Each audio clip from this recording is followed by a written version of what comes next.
Hey everyone, welcome back to another episode of Kalen's Lens. I am so incredibly happy that you are joining me for today's episode. And if you haven't already, please hit that follow button on whatever platform you are listening to. It would mean the absolute world to me. I'm also incredibly grateful that you're listening or watching to today's episode, as I truly believe that this episode is going to be something powerful. Today's guest is someone who I first met at Loughborough College studying my A levels. And I'll be honest, during our time there, I don't think we really spoke as much as we've spoken since leaving. Today's guest was crowned Student of the Year in 2024, and quite rightly so. I mean, this person's resume is incredible. Ruben sat business, law, and psychology and came out with three A stars, achieving the highest grades out of absolutely anyone in our cohort. He truly is a role model, a success story, but all round incredible guy. Weirdly, I think, like I said, I've actually spoken to Ruben more now than I did during any time in my A levels. But I'm kind of so glad that we've stayed in contact because every conversation since then has been deeper, has made me grow, and I always leave them feeling wow, like I actually took something from that. Alongside his studies, Ruben used to play football, but was also the student governor. And since leaving Loughborough, Ruben has been accepted into York to study law. But this took a dramatic turn when he was actually offered a place in around January, February time to study at Oxford. And honestly, I don't think that opportunity should have gone to anyone more deserving because he truly deserved that opportunity out of anyone else that I knew. What I admire most about Ruben isn't just his excellence, but it's his character, his discipline, and the way that he carries himself. So today's conversation is going to dive into his journey, his mindset, him achieving everything that he's achieved, and the realities of navigating all that ambition with pressure and purpose at such a young age. So without wasting any more time, let's get into it. Please welcome Ruben to Kalen's Lens.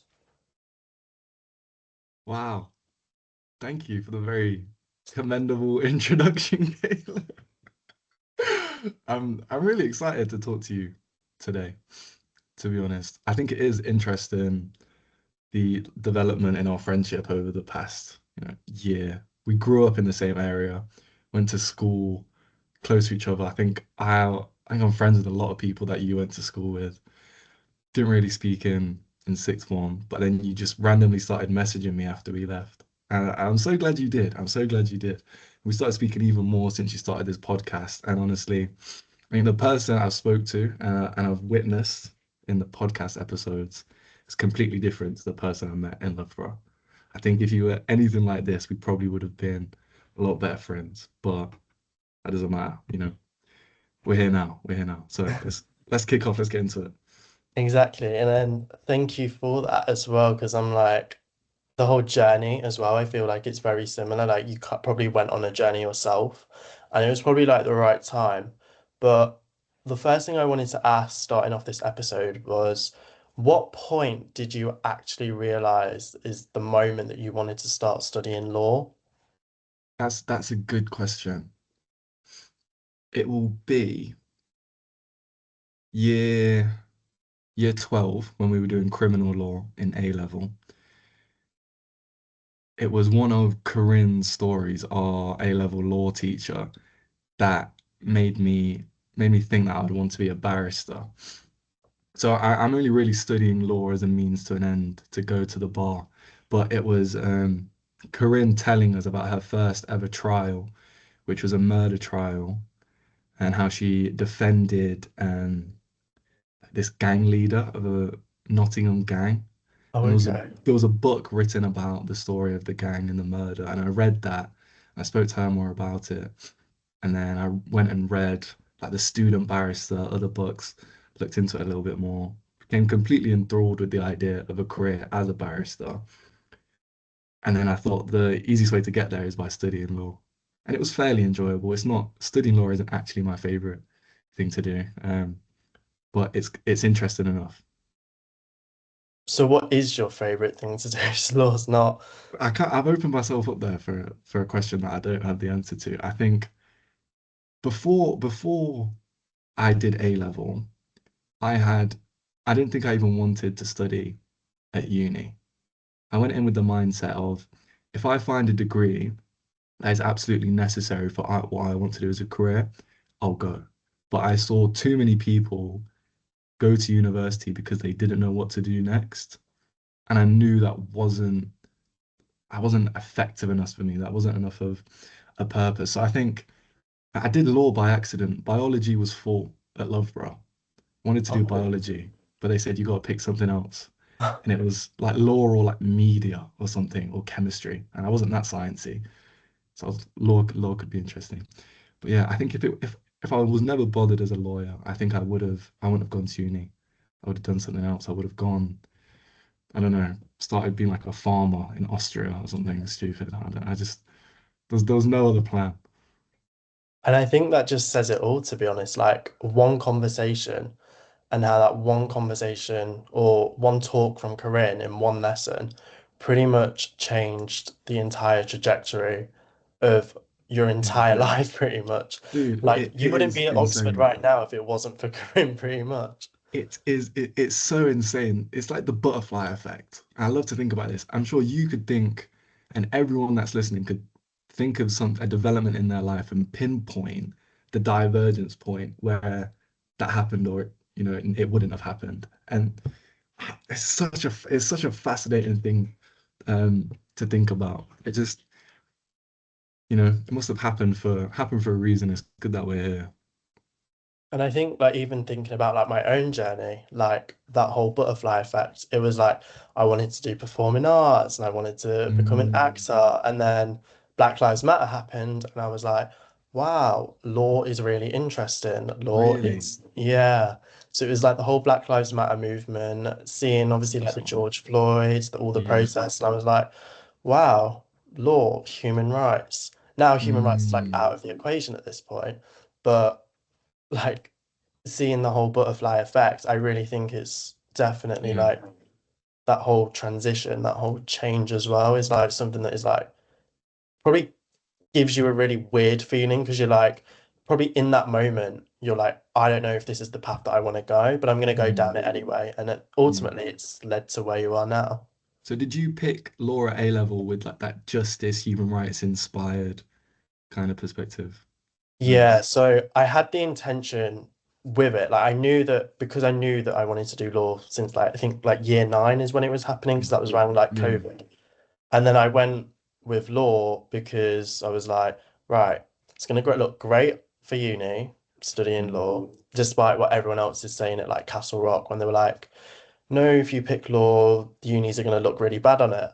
And then I picked business because I was like, oh, that'll look good. I want to start my own law firm one day okay. or look Okay. good for commercial deals. And then I Yeah. picked politics because I was like, well, the laws are set by the Mm, politicians. And I was like, that was kind of like the way I went about it.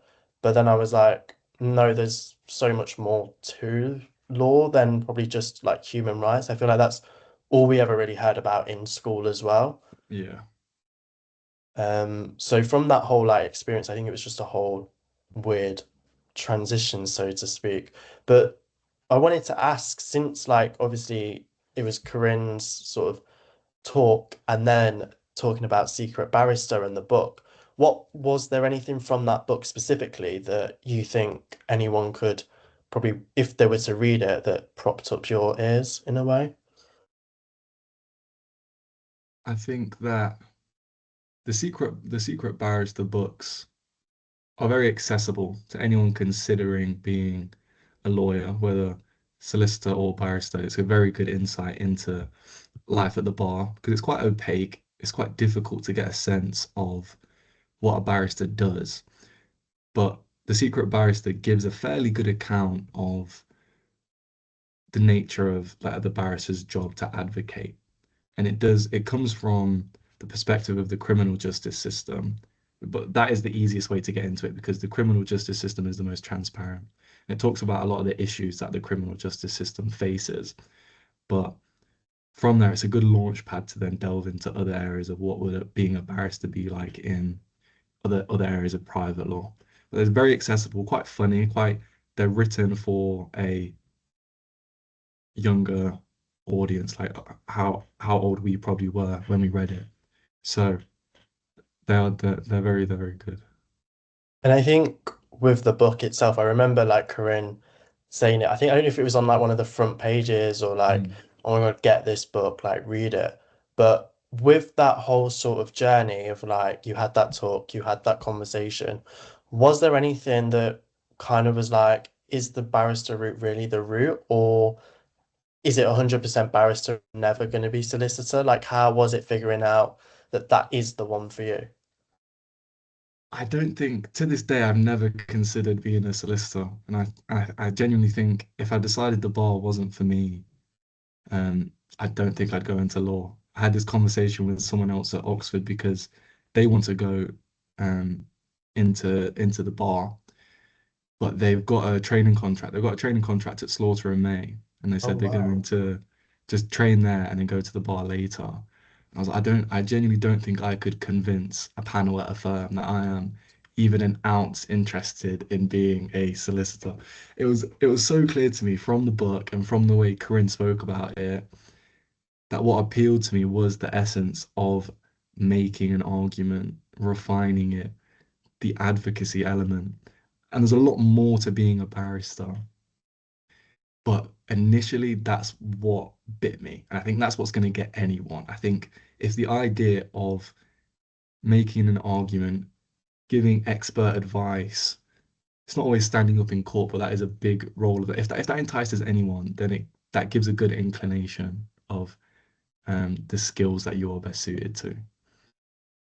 And I think that definitely kind of, from the way that I remember A levels, is definitely fit in with the Ruben that I sort of remember at A levels in What terms of. Ruben do you remember at A levels, Caleb, from the other side of the business classroom? Was it just me just talking too loudly?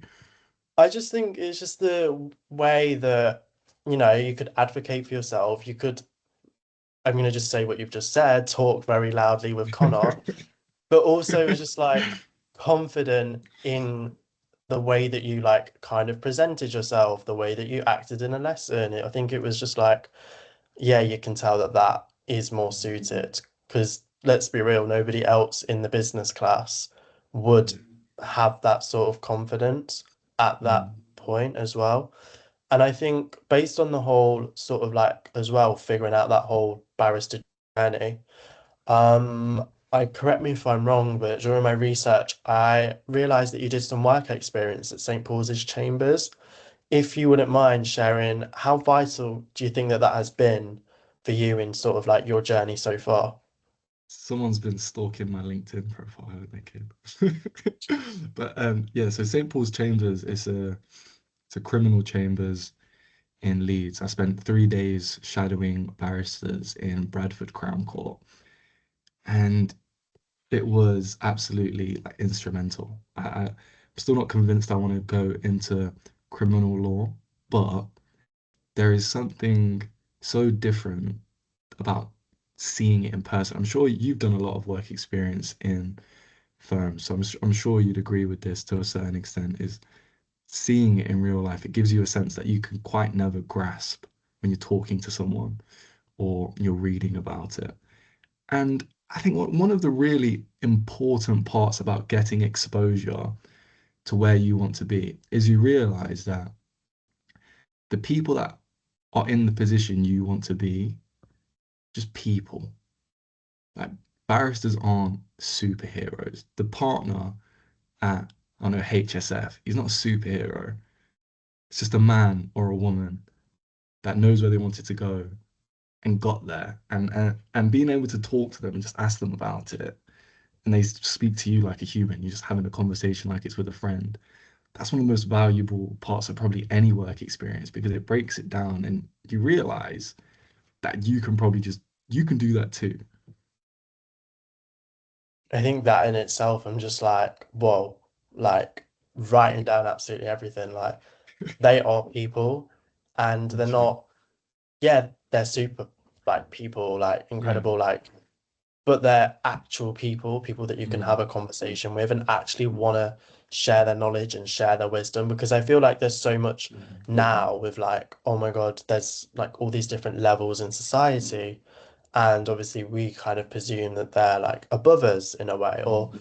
I feel like that's how it is, especially coming from Colville, is like that's over there, we're here, we can't get to that place.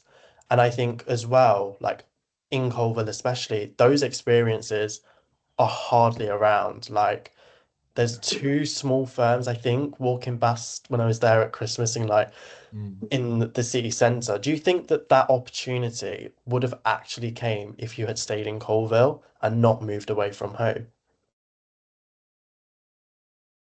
Well, it's so necessary to get out of your hometown. I think wherever you live, it's good to see new things. I obviously had to go to uni and move out um, to see that. I think it's it's not even that growing up in Colville kind of teaches you that you can't do something. It's more just that you never even realize it's an option. So I think if we did stay there, we probably just never would have even realized that was feasible for us. Like my best friend, you might not know him, his name's Evan, but he's training to work as like a boatman on yachts and stuff. And we talk about this all the time, like people we grow up around, they just never consider the fact that some of these opportunities are available and you can pursue them and you can succeed. So I definitely think it is necessary to see the world a bit, broaden your awareness. I'm so like happy that you said that Yeah. because I get a lot of people are like that are still there are like, oh no, but it's such a good place and it's this and that. But it's like, yeah, there's a McDonald's and there's no jobs. Like, no. Like, let's change the narrative for a second. Like, there's so Yeah. much more to the world. And I think even hearing about Evan's story just now, Mm. or seeing the amazing things that you have done, I think it's so vital for people. Like you said, is like just leave your hometown because at the Mm. end of the day, a place can limit you. And once you've kind of outgrew that place, it's always the best opportunity. It's the best time because it's like the world's your oyster at the end of the day. And I think in that sort of journey, it can be hard for a lot of people. I know I found it hard to begin with, but since coming out of it, what do you think for yourself? Has it taught you independence and confidence? Yeah. Yeah, definitely. I think where we're similar is we are quite curious about exploring, seeing more, doing more, growing and broadening our horizons. For example, like going traveling and things like that, just seeing different stuff. I think it does teach an element of independence, but that's where the confidence comes from, is you can kind of do these things and you don't have to be afraid to kind of step into the unknown and do it scared. If you need to do it uncomfortable. I think that's kind of the best lesson you get from forcing yourself to be independent and forcing yourself through uncomfortable things as you realize you can do You can do it. I it. You think if can. anyone's going to take anything, Yeah, the last words, you can do it because at the end of the 100%. day, like there's so much out there. Like there's so Mm, many places, and I think it's such a small place yeah. that it's so hard to have those opportunities to do Mm, those things. But do you think because of that, because it's such a small place with, I'm going to be honest, not very ambitious people in the cohorts, not in the nicest way possible, people that, yeah, they've not got that ambition. Do you think because of like that is the type of people that you're around or were around, do you think because of that you get imposter syndrome when you're in the sort of opportunities like going to St. Paul's or being even at Oxford, like Colville to Oxford? that's a really good question. Um, I don't think I've personally struggled with imposter syndrome too much. I know it's a massive thing at Oxford. And sometimes I have questioned whether, I'm really smart enough for this, which is, I guess, imposter syndrome. But I think an important part for me there was I distanced myself from that mindset fairly early on. I saw the path that a lot of the cohort, as you're saying, were going down, and I made sure to realize not to get stuck, dragged into that vacuum, as it were, because I think there's a lot of people that we grew up with that could be doing a lot more ambitious things for themselves, but perhaps aren't because not because they're not capable, but just because they've never realized the hole that they're in or they're content with it. And I was very intentional from fairly early age not to get caught in that trap, kind of. Do you think you've been strategic then throughout the entire journey with every decision that you make in terms of who you surround yourself with and where you decide is like the Mm, next place for you? Do you think it's sort of been like a strategic thing? that's a good question, dude. I wouldn't say it's just strategic because I've not always had the exact long-term plan in mind, but I have been intentional. So even though I don't know what the next kind of the step three times, what am I trying to say? Even though I don't know what's going to happen too far in the future, I know what my next step wants to be and making that in accordance with who I want to be and how I want to behave. Intentional in that respect, 100%. The strategy has kind of been there in planning things like mini pupilages and stuff like that. Before I came to uni, I made sure to think about where I want to be at the end. I looked at people that were getting pupillage out of uni, seeing what they had done, seeing what position they were in, and thinking, how am I going to get there? So strategic in that sense, but I think being intentional is the most important step because as long as you can make the next right step, you don't even need to know what's going to happen later. So I think intention is the key. I think if you're any like just writing down again, like intention, mindset, Mm, I think that is just like the key. Like if you have that intention of knowing where you want to be, mm, knowing sort of, yeah, there's that end goal of becoming a barrister, but I don't know what's going to happen in the next year. I don't know what's going to happen in the next yeah. 6 months, but I know that where I am now, I know what the next thing I need to do. I know that it's okay, well, I need to attend that lecture in the morning, Mm, or I need to submit that assignment the next day. I think it's having that mindset of you can do it, coming from a place that isn't so you can do it style, mm, and just really embracing that. But I also think as well, thinking about it, a part of it is probably a lot to do with family and being around family that are so uplifting and mm, so empowering in a way. I feel like if it wasn't for that, do you think you would have had that mindset right now? 100% dude. You articulated that first point amazingly. I think we've got to be so grateful for our families if they have supported us. I can say personally, I don't think I'd be in any such situation that I am now without my mom. So I don't know if you can hear those girls outside. Should have got a warning earlier. But yeah, my family have absolutely supported me the entire way. My mom has been the most supportive and the most loving person I could ever ask for, and I don't think I would be the person I am without her. She'd give me every opportunity to be the person that I want to be, and I can never forget that. What about you? Do you find that your family have been very supportive? I think so. I think because even when I look at it, like it's not, no one else has ever gone to uni to study law. No one else has been to uni Mm, as well. So I think taking those right. factors into account as well, I think it's like they'll support me through anything. They're always there for advice, always there for help Mm, as well. And I think that's very much so like ingrained within me is that I know that I can always go to them. But I mm, also realize that there are certain points in my life where I can't go to them because I yeah. have other things going on that, no offense, have got a higher priority in that specific moment. As much as I love my family and as much as I love speaking to my parents, there are certain points in my life where I Mm, just can't do it because other things have to take that priority. But they respect that and yeah. they understand that. But I think it's all to do with sort of, I hate saying it, but it's not having a work-life balance where everything else is Mm, equal.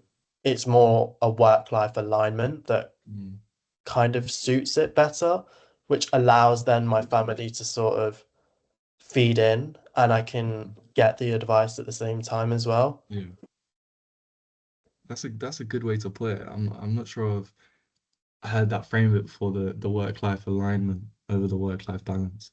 But it yeah, it is such a blessing to have a family like that. And especially if, like you're saying, they understand your other responsibilities and they allow you to balance that perfectly. It's a massive blessing. How has your family been? Because I know with sort of like moving to Oxford, and I know you mentioned like you were up one night until like 3 a.m. Mm, doing an assignment. How's yeah. that sort of been navigating the sort of like relationship? Because obviously it's like you're there together all the time, and then all of a Mm. sudden you're not. I think my mum has given me a lot of space, but she's made sure to check in every now and again. She called me the other day because I hadn't spoke to her since I got back. Um, my little brother just got a phone recently, and Oh wow. he keeps messaging me like memes and stuff. I think he's missed me the most, so that's nice. That's really nice. But yeah, and my family honestly got used to me being really independent and not really there half the time before I went to uni. So they've adjusted with knowing that I'm okay with that space. But my mum has been an absolute angel in making sure I've been okay and she sent me like a little care package last term with like some Oh, chocolate and stuff in it. So yeah, the balanced it perfectly. I think that's just a testament as well to her. And Mm, I think even just hearing that, the way that she supports you, the way that she helps you along your journey, and the way that she's always there, even mm, though it's hard to always communicate, but knowing that that love and that connection is always there. But then I think it also shows into the person that you are today, the way that you sort of move about, the way that you sort of go about things is really strength from her mm. as well. Thank you, dude. I really appreciate that. And I honestly think she would agree. I don't yeah, I would not have half of the strength that I do if it wasn't for her. And you raise a good point about it's difficult to communicate with family sometimes, but you always end up straight striking the right balance eventually. Like when my mum called me the other night, I was doing my work. I didn't really feel like having a full conversation. I had a migraine, it wasn't great. Um, but you're still there for each other. You still know how to make it work in the end. And do you think because of that sort of, yeah, you were slightly more independent before uni, do you think you ever get homesick because of that less sort of independence before? That's a good question. I do a little bit, but it takes a lot. Um, when when I went home for Christmas, I was about ready to go home. I was getting to that point where I was like, yeah, I'm ready to spend time with my family, spend the holidays with my siblings. But I never really find myself like in the term kind of homesick. Is that different for you in London, do you think? I don't know if I'd feel a bit different in kind of like the big city vibe because it's very different to where we're from. So how has that affected you? I mean, everyone that hates me for the response. Um, I came back within a week. Like, I was just like, I was That doesn't out of surprise me actually. Coalville. That doesn't surprise me. I was so missing London. Christmas Yeah, Eve, I was ready to come back anyway. I was like, Christmas Eve is crazy. I cannot deal with just that. I think that I love my family. I love being around them. I love having my cousins 5 minutes away. I love the whole family feel. Mm, I love my parents. I love my brother. I love my family.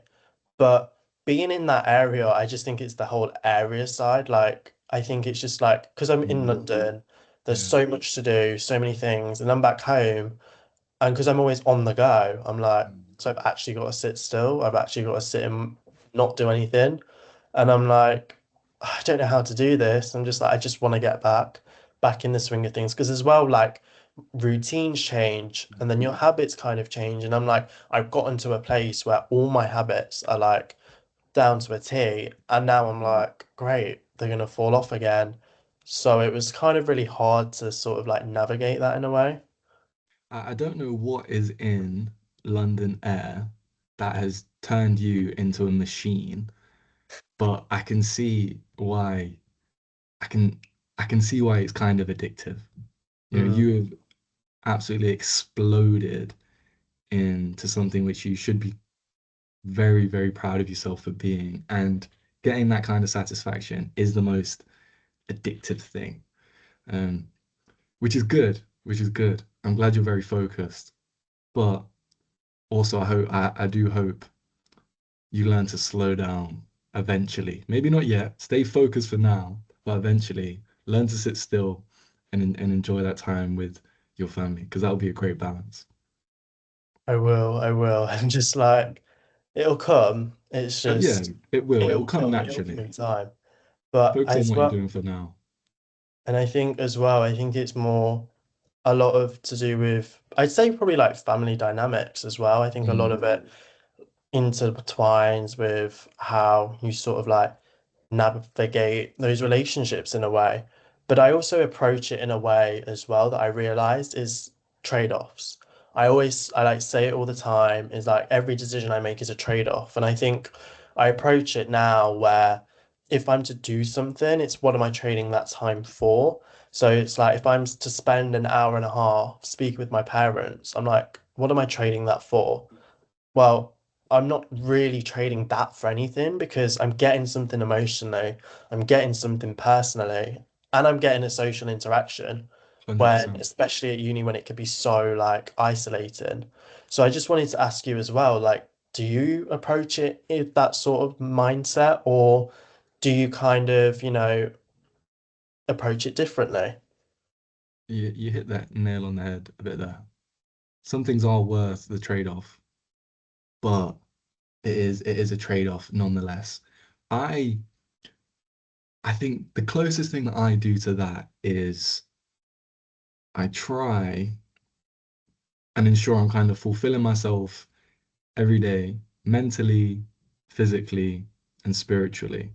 And at the end of every day, I will assess how I'm feeling against those three things.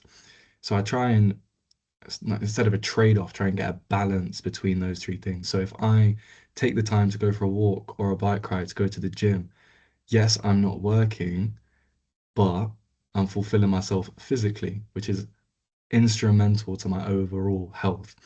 If I spend too long in the kitchen making dinner because, there's my flatmates in there and we're having a good chat, yes, I've probably procrastinated doing my work for half an hour. However, at the end of the day, I can think I've had good social interactions. Obviously, as long as I'm getting the work done, that's the way I try and balance it to ensure that I have not work-life balance, but the work-life alignment, as you would say. I think that, like you say, I'm just gonna steal your phrase, hit the nail on the head, to be honest, because like having those three different areas and Mm. making sure that you assess them every single day and looking back and evaluating it's sort of like your own personal journal, so to Yeah. speak, not I don't know if you're writing it down or how you do it, but I think as well for like even the listeners, that's such a great tool to Mm. incorporate into their lives, is just having those three areas, making sure that they're pinnacle and just seeing where the balance is, seeing which one was high, which one was low, but making sure that everything else is still in alignment with where the end goal is. And I think as well, like that is just a whole like damn. I would say to you or to anyone listening, that is a great way to structure journaling. If you want to get into journaling and reflecting, um, that is a good structure. That's what I do. Literally, at the end of every day, I write down, am I mentally, physically, and spiritually better than I was yesterday? Am I 1%, 1 inch better than I was yesterday? And I make sure I've done something for my mental, which I frame as like doing work, like mental stimulation, intellectual stimulation, physical, like we said, and spiritual is the fulfillment, friendships, relationships, you know, relationship with myself and faith and things like that. That is a great way to structure it. And then you can say, what have I done? What have I done today? against these three things? What have I not done? How can I prevent that? And like a goal for tomorrow is a good structure. I would suggest that. I'm gonna take that structure. Try it. I recommend. I am because I just think even the goal part, it's like, okay, Yeah. so that's everything that happened, but then what do I ultimately want? Like, Mm, what do I ultimately want after all those experiences? I think nobody really thinks about it as well in that aspect of obviously, yeah, we journal our thoughts and we journal mm. our experiences, but nobody thinks about, okay, well, what did I learn and what can I then put into an action plan? And I think Exactly. you've just hit it right where it needed to be, especially Yeah. for the listeners and whoever's out there, like in a really weird position of like, am I doing too much or am I doing not doing enough? Mm. And it's just that is what you need to do is the Yeah. journal. You got it. So speaking about sort of like physical and mental health as well, how vital has having a sort of going to the gym, physical activity, going on bike rides, walks, how as much has that been to you? It's so important. I really let that slip in my first term. So before Christmas, I didn't go to the gym at all. I wasn't doing much physical activity, no runs, no bike rides, really. And the effect that had was massive. It wasn't just that, but the significance of slacking on my physical health meant that it removed an element of structure and discipline. Doing physical stuff like that is the easiest way to add that structure because then you can hinge the rest of your day around it. So now, as soon as I wake up, I get outside. I'll go for even if I'm sore because I've done legs yesterday, I'll just go for a walk. If I'm not, it's a bike ride or it's a run. We're starting the day and we're starting the day well. And then you can make sure in the evenings it's gym or I've started rowing. Me and my friend went to Taekwondo last week just because we fancied doing something new. But when you give yourself that time to sharpen like your physical and your mental discipline, everything else seems to fall into place. It's weird. Some people can do it without going to the gym and stuff. I know we're both big on um at the gym and staying physically healthy. So I think if you are struggling with structure and discipline, it's almost the easiest way to add that into your day. I think that is just like the best answer. Without the physical health, your mental health isn't going Mm, to be at the place. And I think even just sharing your own experience during first semester, where you noticed that because you weren't doing the physical side, the mental mm, side did begin to take that slight toll. And even now, seeing it firsthand in today's episode is just like you can see the difference between the having that physical side, doing starting rowing, starting exactly. taekwondo. It's just a whole sort of Yeah, journey as 100%. I well. appreciate that. I'd be willing to bet that a lot of the evident differences in your character are down to going to the gym as well. I'd be willing to say that. I think so. I think when I look at even like my own journey, so to speak, I hated physical activity. Anyone would tell you during like GCSEs or just during like from year seven to whatever, I was like the one that didn't want to do PE. I would Mm. much rather revise, which I think for anyone to say is like, what on earth is this kid on? Yeah, But I no. was like, I just didn't want to do it. Did not do a single piece of physical exercise during A levels. I was like super unhealthy, eating a bag of crisps like nearly every single day in GCSE season. Yeah, And I was like, right, now's the time to make a change. And so went to the gym April 2025, and it pretty much changed my life. I go every morning at 5 a.m. without a shadow of a doubt. That is crazy like good. my routine and end the day hopefully with a 40-minute walk around Wembley Stadium to get my 10K steps in for the day. And Awesome. I just think that is like key. Like if you've got the physical side, the mental side is level playing. It just comes so much easier for some reason. You just can't explain it, but it's yeah, it's absolutely instrumental. So the physical side as well, I think having that physical element is instrumental in just any aspect of your life because you can clearly see the differences. Mm, And I think us both speaking about our own stories is just to anyone, even if you go on a walk 5 minutes, even if you go on a walk for 10 minutes. But I think a part of it as well is doing it without a phone, doing it without a device, doing it without any sort of communication. I think for me, I do listen to music, but I intentionally make sure that my phone's always on Do Not Disturb. The only notification I ever get is a text message from 5 people that I've selected that can send me a notification. And I think it's just having those sort of implementations to allow that sort of like physical time to really be the focal mm. point. You're so on my wavelength. I was thinking about just saying that. I think where a lot of the mental benefits come from is doing exercise. It kind of gives you a window of period to be with yourself and like be focused on something, whatever it is you're doing.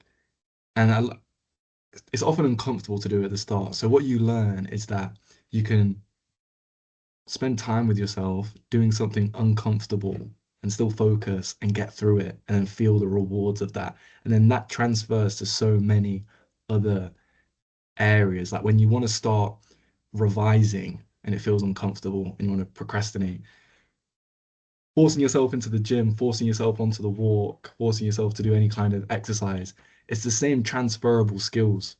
And you're building that resilience with yourself. You've got your own back.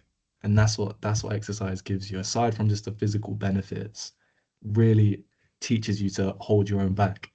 And it's amazing. I think you couldn't have said it better, to be honest. Just it gives you your own back. It gives you that support. And like you said, it just allows you to sort of lock in, but also allows you whenever 100%. you're doing a task, you are narrowly focused on that one task and all that outside noise goes. And I think, like you said, if you do that for physical activity, it kind of simultaneously has that same effect on activities for work, activities Mm, for uni work, activities in your life. I think, like you say, it's just about being intentional, having that mindset back from earlier, those two words, intention and mindset, and absolutely. knowing that that sort of activity is going to help me and I'm going to do it. I'm going to create a habit chain in order to do those things is like the borderline what has to be done Yeah, to have the successes that you want to have. absolutely, bro. I used to go to the gym, and I just used to kind of treat it as like a means of an end. Like I'd be on my phone in between sets. I'd be trying to distract myself as much as possible just to get through it, just because I wanted to be able to lift a certain amount. I wanted to, look good. But that was not intentional at all, and I did not get any of the mental benefits. Whereas now, and it's okay to listen to music and stuff, but when you're exercising intentionally and giving it that focus, it's almost like a form of like meditation. You're just so focused, so in the moment with yourself, and it is so much better. It teaches you how to lock in. It's great. I think you just said it so well as well, like meditation. Yeah. I don't think a lot of people talk about meditation. I Do you know, meditate? especially I meditate, I try and meditate in the evening, a part of like my whole like evening routine, winding Yeah. down. Some days it just doesn't happen because I'm just busy doing other things, so it's kind of shorter, but I do Yeah. try and do like an intentional 5, 10 minutes. I know like Jay Shetty does like 2 hours or whatever, and I'm like, I do not have the time to do that. Like you're incredible, but just no, not right now. Good for you. But yeah, I do. What about yourself? Do you meditate or is it just kind of like the gym sort of? I do. It's a very similar story to you. I try and get at least 10 minutes in every day. I try and do it kind of before I start my work. Like once I'm ready, had breakfast and everything, I'll do it to calibrate. But it is also very good in the evening. I'll do 5 minutes to relax. What's your approach to meditation? Do you have like a structure or an aim? How do you do it? I think I just kind of So the way that I've approached it is I kind of habit stack. Okay. So anytime I'm doing the meditation, it's always surrounded by the two same activities on either end. So I'll either walk in, I just take like my bag, my coat off, and I just sit, and then I'd meditate, and I kind of just make sure that everywhere is silent, everywhere is peaceful. There's no lights sometimes as well because I'm like I don't want the lights. I just want to be zoned in on the whole practice. And I think that in itself has also helped as well, kind of making sure that I really just focus on what my body's feeling as well. Mm, And taking that approach, yes, it's my mind, but also, is there a certain part of me that's tired? Is there a certain yeah. part that hurts? Or is it just my mind for that day? Mm. That's kind of how I approach my meditations.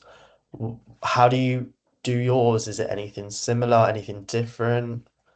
It is very similar. I think paying attention to like your it's like a physical assessment. It's quite an sort of overlooked part of it. But personally for me, I just set a timer, probably 10 minutes. I just focus on my breath. That's what I try and focus on. Long inhales and exhales, whether it's box breathing or whatever. I just focus on my breath and I try and pay attention to my mind, trying to see what's going on up there. And you realize as soon as you sit still for a minute that everything comes flooding back in. And it's about focusing on the breath, coming back to it, not getting too caught up in thought, and just learning to process and observe these thoughts in an intentional manner that allows you to focus. I think I noticed something the other day, a benefit from meditation is it splits you from what you called in earlier episodes that bitch brain, the bitch brain of yours, the kind of impulse, something that just is just your brain telling you to do something because it wants you to be comfortable. It wants to do the easiest option. When you meditate, you realize those thoughts are kind of optional. It helps you separate your bitch brain from the thoughts you do want to give energy to and apply attention to. That's the aim for me. I think as well, like it's all about that bitch voice, that Mm, sort of that voice that is in your head constantly dragging you yeah, down, and it's like such a life-changing thing. Is like when you figure it out how to meditate that yeah. fits you who you are, that voice in a way calms. That It's voice not in a way you. That isn't that it's voice isn't you. no, and that voice sort of dissipates Yeah. in a different way, and it sort of reflects on the way that you approach and do other things as well, because it's like that Mm, voice isn't constantly at you now because you've 100%. found a way to stimulate it. And so, speaking about that voice, has there ever been a time for you where that voice has kind of shrouded doubt, but you've overcome it because of the practices that you've implemented in your life? Yeah, I think I struggled a lot in my first term. Like I mentioned, I wasn't exercising or anything, and it was because my conscious, intentional brain, for the most part, capitulated and gave in to that kind of impulse, comfort focused bitch brain. And that's kind of what undid a lot of my practices. But when I went home, I tried to add a bit more structure in, and this is where the meditation, the physical like the focus on doing physical stuff and journaling all came back in, and then I was able to separate that. But apart from those specific things, I think it's just being present with yourself and not trying to distract yourself throughout the day.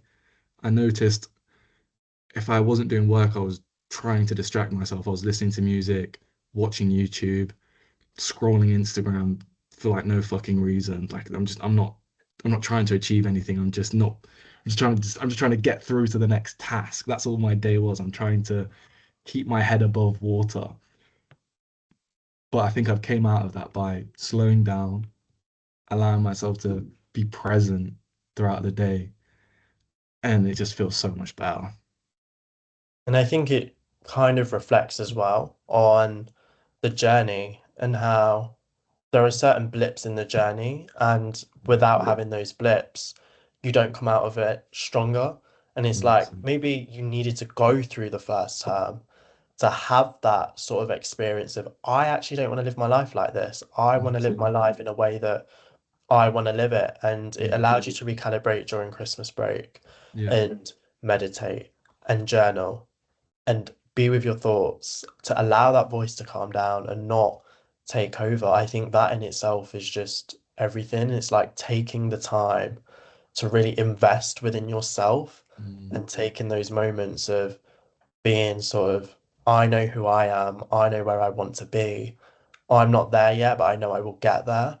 I think 100%. that in itself just pictures everything. Going through like a slightly bad spot can be so beneficial once you come out the other side of it. Once you learn to pick yourself up, there's so much you can learn. I've made so many reflections from the last 6 months where I wasn't as mentally strong as I want to be. And the message is no one's perfect. You can be more consistent at some times than others. But if you are going to fall off the horse, at least learn something from it and get back on it. Do you know what I mean? I think that says it in such a beautiful way because it's Mm. just like if you're gonna fall off the horse, you're gonna get back on it at some point. It might not be straight away, but it will take time, but it will happen. And I think that in itself is just probably the perfect place for it to happen. Mm.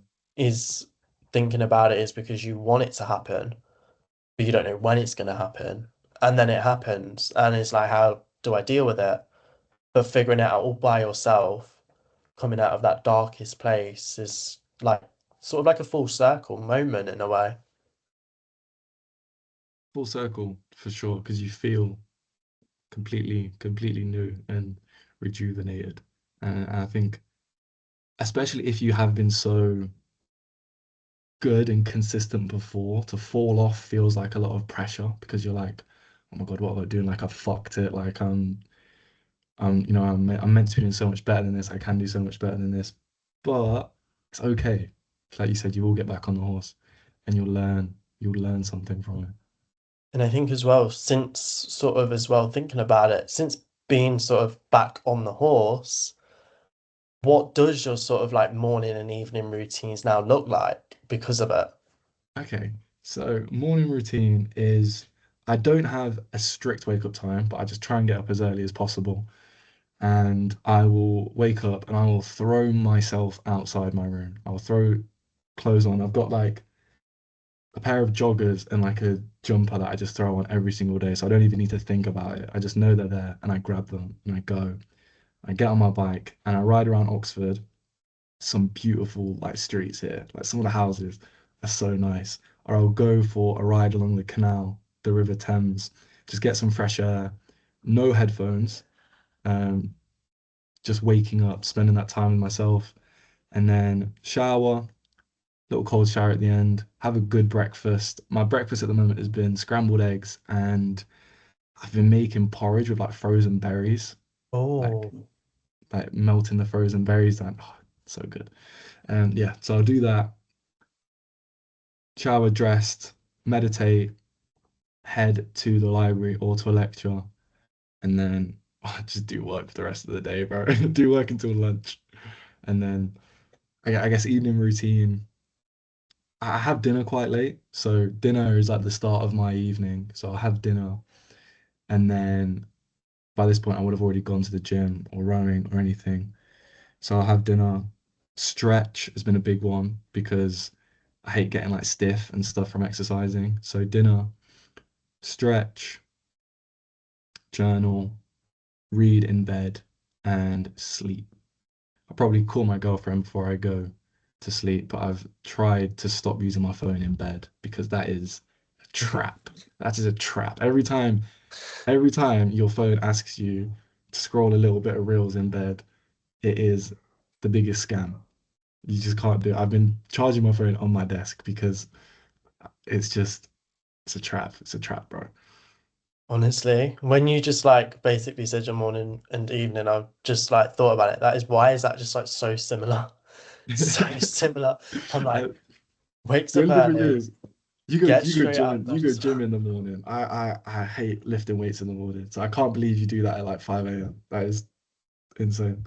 Yeah, no, I was like, because I feel like for me, I'm more productive in the morning. I've figured out when my like productivity spells on. I'm Yeah. like, anytime I come home in the evening, either it's not going to be a consistent time or if Mm, lectures finish early or whatever, I know I might just miss more sessions. So I was like, if I can yeah. fit it in the morning and I'll go in, I'll do that, and then I obviously come home.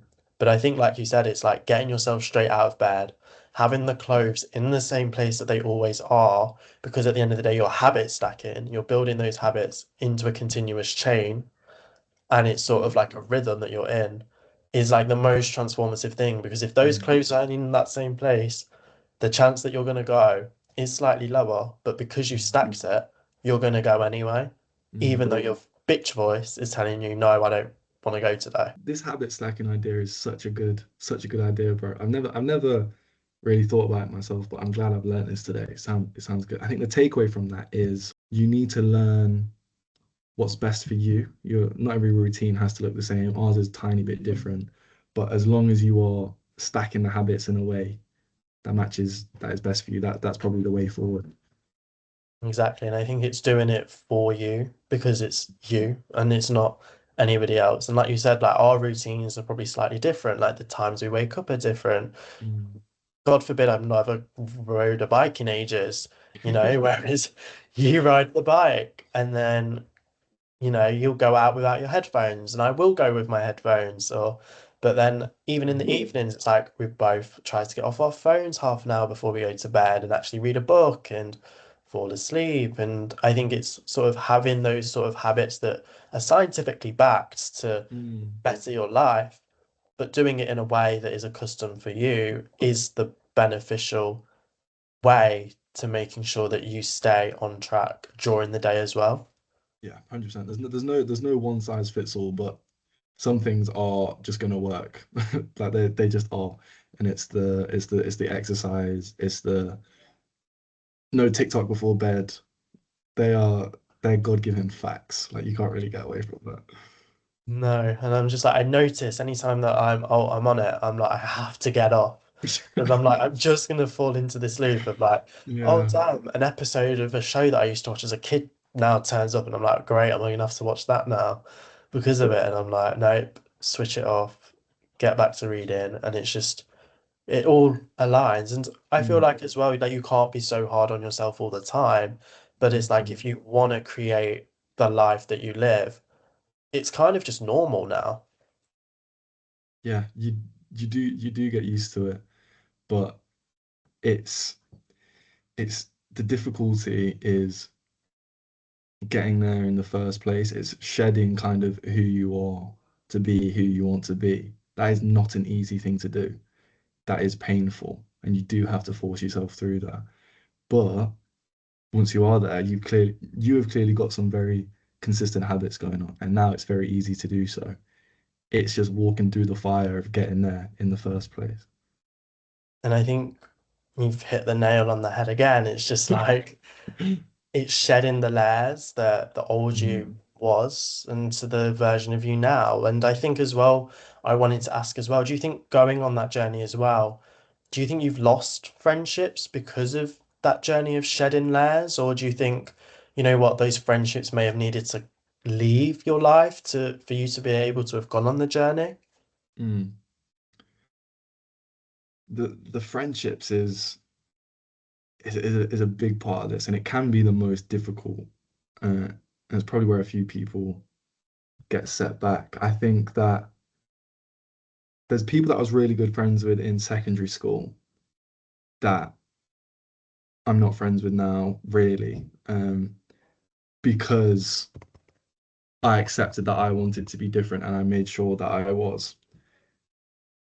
But on a positive note, along the way, I think I became much better friends with people that are more like me. I think um, me and my closest friends have influenced each other positively on this journey.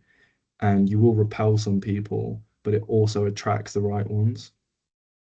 Like we speak a lot more than we ever did, like we mentioned, and that probably naturally just happened because we're probably more similar now.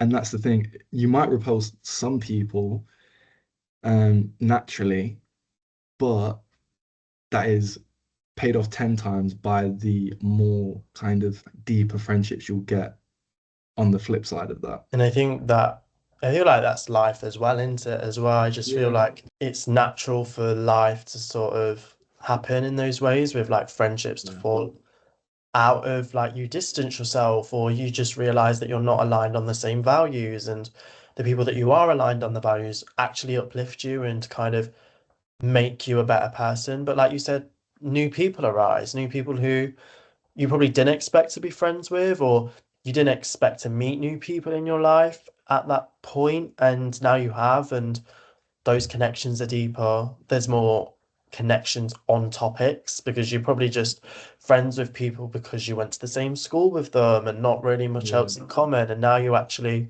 realize there's so much more in common and you can do things and it's more thought out and thoughtful. Absolutely. Absolutely. I think the just friends with someone because you went to school with them trap is such a big thing. I think that's why a lot of people end up, kind of so similar. But I think it is interesting when you make space, people automatically or naturally just fill it. So if anyone is worried about, I mean, making space and allowing friends that aren't really consistent with your life anymore to fade away is an uncomfortable thing and it's scary. But that space has to be made for, like you said, people who are more aligned with you and friendships that are made on the same topic.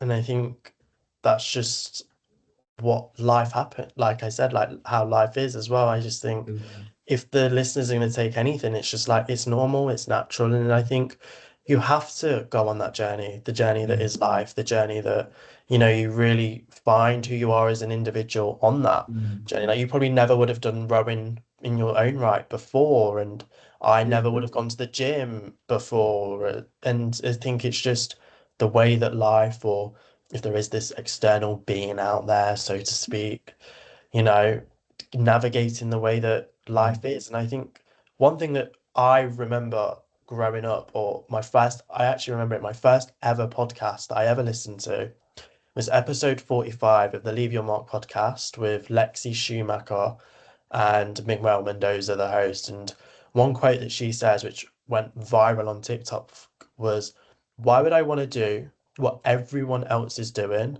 when I want a different outcome than everyone else has?" And I feel like for me, that quote is fully ingrained within me.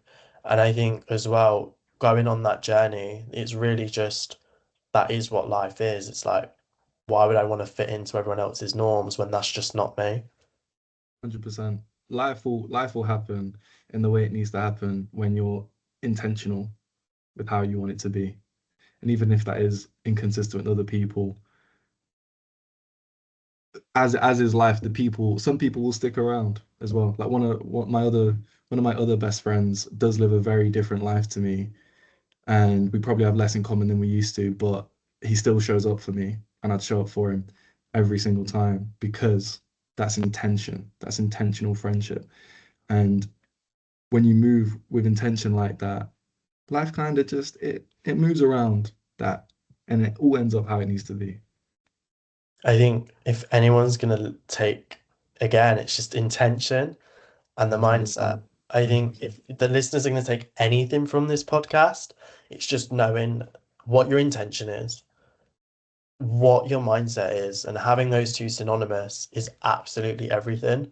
And I also think, like you said, like you may not be as close in like certain things that you have in common, but that core friendship still remains. Like you are both there for each other, you both reach out to each other, you both Mm. there to support each other. And I think that is the definition of a friendship anyway, as well. And I think going on a different journey to each other, but you're still so aligned and keep wanting to keep and maintain that friendship as well definitely helps. And I think for anyone that's listening, it's fine.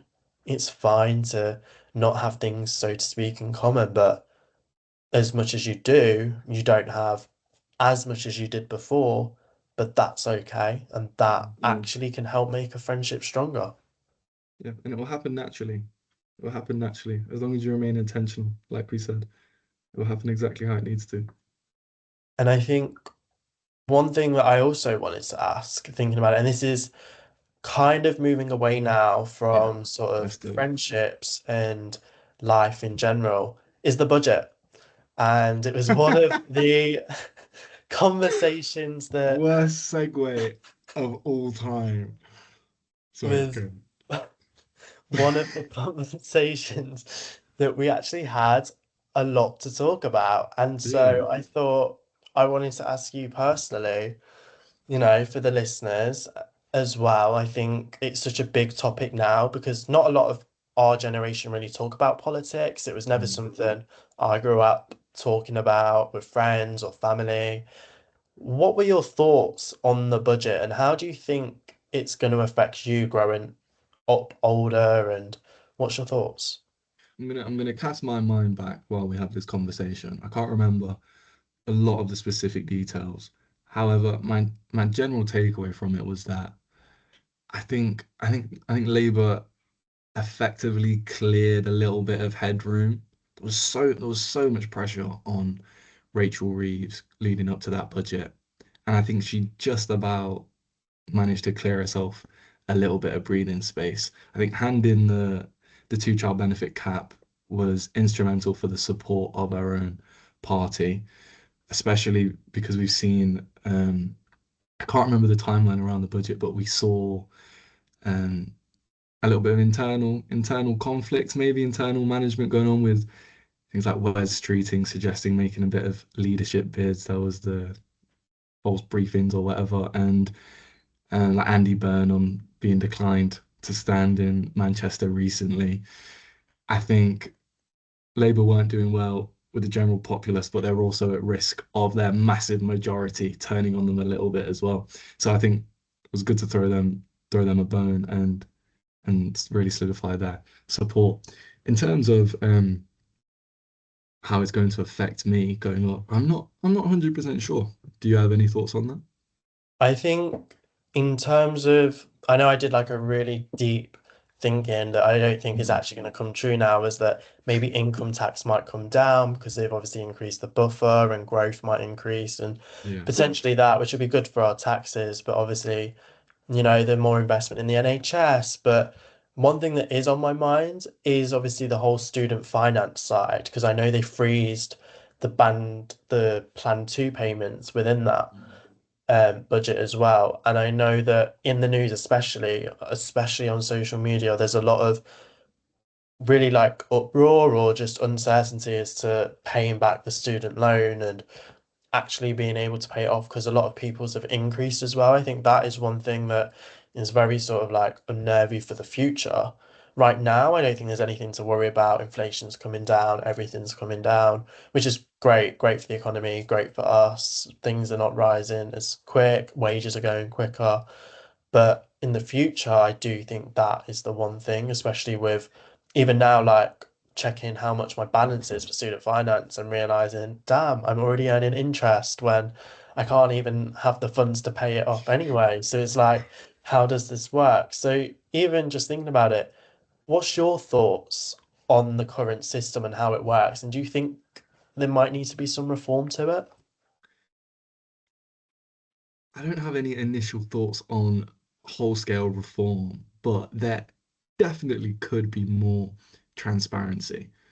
For saying it is almost it's essential for the large majority of people. It's almost non-negotiable. Like you have to do it. There is a stark lack of con transparency around how it actually works. I'm not even sure how much it's increasing by or how much I'm going to have to pay back. And it does just seem a little bit complicated. And the idea that we kind of make these 17, 18-year-olds sign these lifelong contracts and no one really knows how it works can't be the best, the best way to do it. Surely not.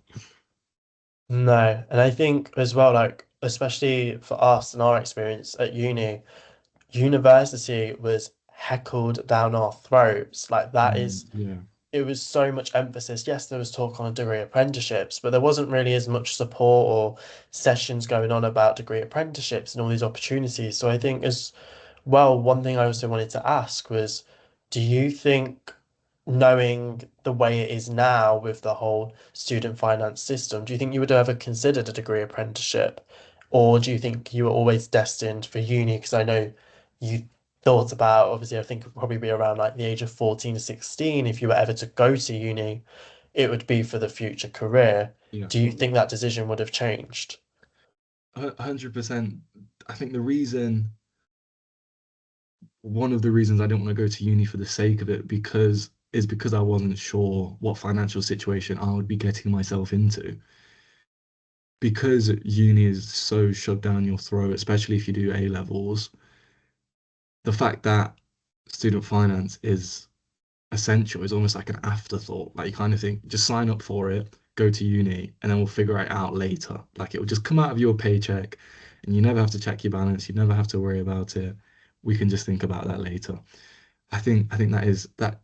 I mean, that is concerning. I don't know. We don't really have any choice though, do we? Like, we all kind of can. It is still essential, but there should be more thought given to it. And on the degree apprenticeship note, if I could have done an apprenticeship to be a barrister, I absolutely would have. I think if I wanted to be a solicitor, I would have explored it. I know there are degree apprenticeships. I'm not 100% sure exactly what they look like, but yeah, if I had a career in mind that could have been done with an apprenticeship, a degree apprenticeship, I absolutely would have gone down that route. Oh, so I never knew that like there isn't that option for a barrister. No. I didn't realize that until now. Yeah, you have to have a qualifying law degree to do the bar practice course, which means that you need to do LLB 3-year degree or the bar, not the bar, the GDL, the conversion course. Mhm. There's no like chambers pay for your bar course or there's no training contract. There's there's Oh, there's nothing like that. You can get scholarships for the bar course from the Inns of Court, but there is nothing akin to a degree apprenticeship. When I was in A level, there was some talk of it being introduced. I saw in some news somewhere, but it doesn't look like that's gaining any traction. wow. I think that's it's kind of probably scary as well because it's like Mm. you've got all this financial pressure, all this sort of like money things going on, and yeah, the budget's doing some things in the works, but realistically, this opportunity isn't actually available for those that want to take the barrister route, which I think is crazy. 100%, yeah. And I think on the topic of money as well, I wanted to ask and throw out some questions, like some rapid fire ones, just before the end as well, in terms of just how you approach sort of like money at uni. Because obviously, I know we were speaking with the way that Oxford sort of finance certain parts. So for those that may be considering Oxford, how is the sort of financial situation in terms of loans and grants at Oxford? So Oxford have a dis distinctive scholarship called the Crank Start Scholarship Scheme. You can Google it, and it's on their website. And essentially, anyone that is assessed by SFE to have a lower income background, you automatically get registered, and you automatically get like £2,000 to £6,000 a year, depending on how much you need it.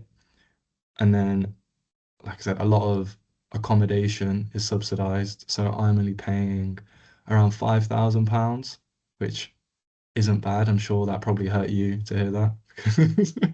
Hey, I'm like, So am I yeah. doing something wrong here? If you are from a low income background, there is absolutely plenty of support.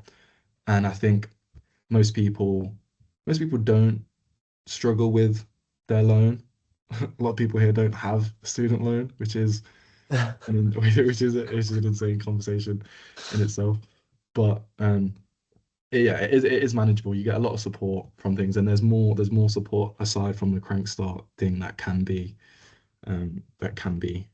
gained as well. Do you think it's taught you a lot in terms of how to budget and how Mm. to invest or how to save? Do you think those are conversations that happen a lot? I think that definitely budgeting around investment has probably happened external to the necessary uni thing. But most people at uni are on a budget. SFE, if it does cover it, you have to be considerate about it. So I hinge my budget around my food shop, basically. Um I think about how much I'm gonna need every week for food and then laundry and other essentials. And I essentially just think about all the money I'm going to get from SFE and the crank start and just divvy it up across the week according to what I need. And then I stick to it. I keep a certain amount in my student account, transfer across the lump sum for the week every Friday. And then when my card declines, my card declines. And there's no more purchases happening that week until the next week. I think that in itself, like you said earlier, it's just about discipline and it's Mm. about having those habits and having those sort of automated mechanisms of just sending the money straight over to the student account, only Yeah. spending on that account. I think you've really formulated a plan and a plan that Mm. is built for you and works for you to help manage the funds as well. I think that in itself is definitely a big tip for anyone that is going to uni as well, would you say? 100%. I think unless obviously money is not a worry for you, it is very good to be considerate at university because it's probably the first time you're purchasing things for yourself. It's funny, you've got no idea how much things actually cost. So you've got to kind of spend a couple of weeks getting a feel for how much money you're actually going to be spending. And then yeah, it's good to have a plan because then it stops you doing silly expenses as well. And then you do have a bit of headroom potentially for surplus expenses. So it's absolutely instrumental. Yeah. I think that is just in itself what everyone probably needed to hear because I feel like a lot of people go into it stressed. I know I Mm, was stressed first year of like, God, I know I'm going to need to continue my job just to afford it. Especially this year, I know for 100% fact I needed my job. Otherwise, I just wasn't going to be able to survive. And I think, like you say, it's having that discipline, having that mindset, and having a plan and keeping to that plan and not falling into the overdraft or falling into the debt yeah. is monumental for the journey. One other thing I wanted to ask is I know your situation is slightly different with the sort of scholarship, the Crankborn scholarship, and obviously with the accommodation and etc. Do you think the maintenance grant that students get is enough? Because I know that for a few years they froze it and didn't Yeah. keep it in line with inflation. I think for a lot of people it isn't, and the issue is that people on like very low incomes, like myself, get like the full amount, and that's can be enough to cover it unless you've got your London accommodation. But for the most part, the maximum amount is fairly decent. But I've got a lot of friends who don't have rich families, but are somewhere in the middle, and that means they get a loan somewhere in the middle, and then they kind of awkwardly get bought out where they don't have enough to live, but they're not really getting anything from their parents, and then they've got to work to cover it. And I personally can't think of a better system, but that seems like the obvious flaw. I'd have to agree, Mm. 100%. I think as well, like reflecting on my own circumstance, it's like fitting into that middle part where it's like, right, don't want to rely on my parents because, Yeah. financial independence. But then it's like, right, I'm actually going to need to put in a lot more hours away from my degree, which means I can't fully do and concentrate on my degree just so I can live and survive as well. But I think it all goes back to that plan and it all goes back to that intention and the mindset, which are the two biggest lessons I think anyone could take from this episode is just being intentional with how you spend, having the right mindset by having a plan, and formulating that into a structured way is absolutely everything and is absolutely vital. So I'd want to say thank you. Thank you for giving that plan, giving those tips as well. And I think the last question before we get to rapid fire, before the end of the episode, is if you could look back on that 16-year-old version of you that was sat in that classroom with Corinne when she had that conversation, what would you tell that version of you now based on everything that you have gone through? What a question. I think I may have found the answer to this in a thought I've been having recently. I would say to him, focus and find satisfaction in processes. Because as a 16-year-old, I was doing well, I was blossoming, but I became too attached to results. And I was getting good. I was getting not just in like A-level results, but in all facets of life. I was getting good results. I was succeeding in a lot of different areas, but I wasn't necessarily paying as much attention to the process. Like I said, I would like scan my way through gym sessions, just getting the reps in, but not being intentional about it.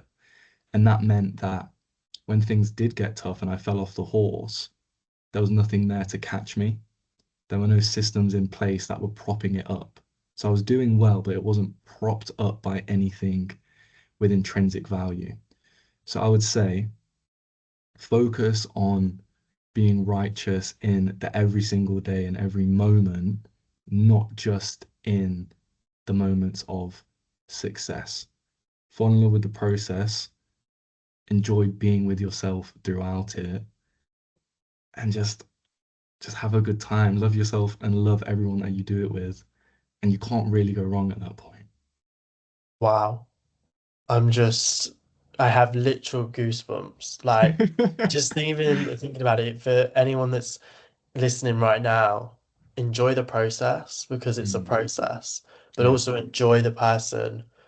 This is how I just took from it. It's just enjoy the person that you're becoming and yeah, enjoy the accompanying, like being accompanied by everyone else around you as well, and yeah. enjoying that. And process over results Mm, is just everything with the right intention and the mindset. If anyone's going to take anything from this episode, that final quote, just listen to it on repeat. And honestly, like that is everything. And so, as you all know, the way that I like to end these episodes is with a quick rapid fire questions. So, the first question is, what is one thing that you are grateful for, Ruben, right now? you and this podcast. Thank you. Genuinely, it's been a great conversation. I've enjoyed listening to it, and I'm grateful that you've reached out to me, spoke to me, stayed in contact. That's my answer. And the same goes to you. Thank you. Thank you for saying yes to coming on the podcast. And, Of course, thank man. you for responding to my messages, even though you're probably like, this is weird when I first probably messaged you. I quite liked it, honestly. It was nice. The second question is, what is one thing that you're excited about for the future? Oh, like how future are we talking? Are we talking near future, long future, Any future, any any any future? any moment. Mm, there is a formal next week, like a for so Oxford have like formal balls, and it's a pink formal for Valentine's Day, and I've got like a pink tie that I've not had a chance to wear yet. So Oh, gonna go in my pink tie and have a nice dinner, have a dance, and that's what I'm excited for. and that sounds like the perfect thing, to be honest. Dinner, dance, Yeah, everything, drinks. Oh. Do you think you're happy and are you at peace?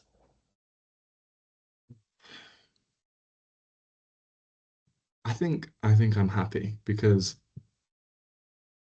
I'm intentionally happy. I'm spending a lot of time with myself, and people I love, and I'm doing fun and interesting things. So there's absolutely no reason for me not to be happy. I am trying to be at peace. I'm getting a lot better at it. I don't know. I wonder when anyone will ever be able to say that I am fully at peace. I think that's an interesting point, but we're definitely working on it. And I think, like you say, it's just working on it. 100%. It's 100%. It I think I've is. said that It's about 100 times this point. I don't know. I've just kind of picked up on that, but I just agree. That's all I can. it is. And the final one is what's one habit that you think has been monumental in your journey? Slowing down, being more patient, just savoring each moment, not trying to rush through it to get to the next task. Having tasks and goals for the day is very important, but you can't see your entire day as that. I'm a lot more patient and present with myself now, and I think that just gives me the space to be who I want to be. I think that's the perfect way and the perfect way to end the podcast episode as well, because it's Perfect. just having that space and being at being able to just live life for you and do the things for you. So thank you so much, Ruben. Honestly, thank you for your honesty, your story, the depth that you brought to this conversation. If the listeners are going to take anything from it, intention, mindset, action, and everything. Those are the like key things that I think have been throughout the entire podcast. From thank you for sharing about your growth, your journey, learning that you want more for yourself and you have to be able to go on that journey, shedding all those different parts of you from the past. We explored so much in that episode, from the moment and that one moment with Corinne that changed your career, the moment that you realize that it is the bar and it's not a solicitor's path, the power from leaving home and what leaving home has done for you, but also for your family, but also how your confidence has changed and how you've become super ambitious and but also remaining humble and remaining sort of aligned with where you are. For me personally, you've always been someone who's inspired me throughout every sort of decision. And I'm probably the worst point to end the podcast on, but you probably don't know this, and it's probably the worst way, but I can't lie. First year of A levels, I did view you as sort of the competition, so to speak. And I don't know if it came across like that. It probably did, because I was like, that is my competition. He is the sort of same area, same sort of classes, same sort of career path. That is the competition, but it's blossomed into something so much more than that. From our conversations now, where I feel like we've connected a lot more deeply and we have created so much more conversations that actually have value and align for both of us. So thank you. Thank you for sharing your journey. And to everyone listening, thank you so much for tuning in to another episode of Kalen's Lens. If you enjoyed this conversation, please share it with someone who needs to hear it. Hit that follow button. And I can't wait to join you in the next episode.